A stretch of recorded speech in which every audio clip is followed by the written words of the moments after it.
Es to izdarīju, es beidzot nopirku airfryeri.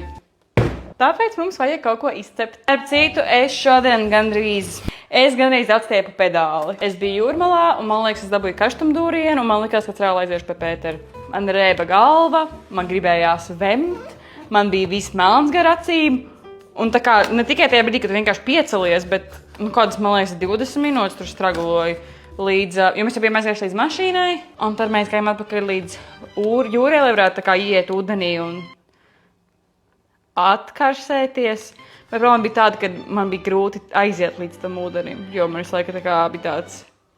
Bet nav labā bez ļaunā, jo tā Maksima, kas ir ceļā braucot uz Jūrmalu, pretī depo, viņai ir nenormālas atlaides, jo viņa taisīs drīz iet uz rekonstrukciju, un es dabūju šo gaisa fritieri ar 40% atlaidī.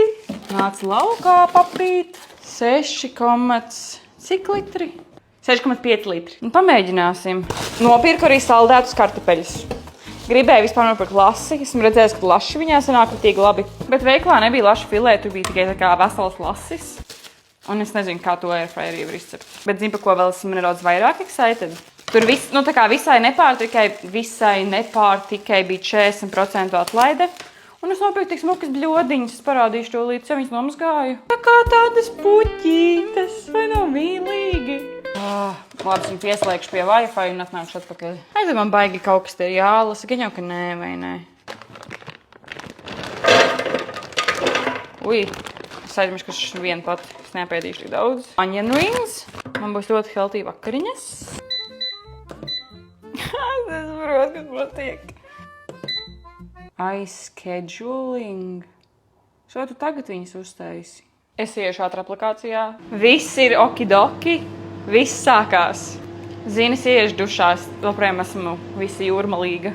Es esmu atpakaļ. Pagāja 20 minūtes. Labi.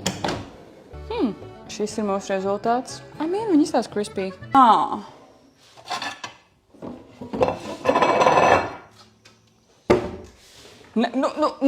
Neslīdi, mīļais draugs. Es viņus ieliku tur vairāk nekā man likās. Tā kaste ir maldinoši izmērā. Uzkaisīšu vēl sālīti pa virsu. Viņa tā kā ātrajās ēstuvēs. Paldies! Ja tev ir airfryers, lūdzu raksti komentāros, ko tu taisi viņā. Zini, ka daudz taisa gaļu, bet es neēdu gaļu. Ko man obligāti vajadzētu pamēģināt viņā uztaisīt?